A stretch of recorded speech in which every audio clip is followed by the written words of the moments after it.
Hi everyone, welcome back to this channel. In this video, I will share some picture ID of anime picture, the cute anime picture in Grow a Garden too. So first, you need to get a picture frame that you can get it from the picture frame crate that you can buy from the prop shops, and it costs 350,000. And when you open it, you will receive a random picture frame size.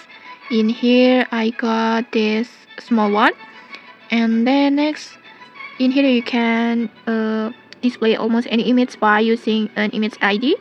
And in this video, I will share 3 image ID of this cute anime.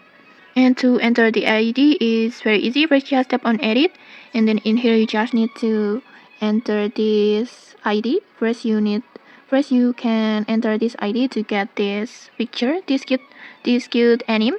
And then next, for the second ID, I have this ID like this. You can see it. And then next, for the last ID, you can get this ID. Okay, like this. And okay, that's it for these 3 new image ID in Grow a Garden. If you found this helpful, don't forget to like, comment, and subscribe for more tutorials. Thanks for watching, and see you.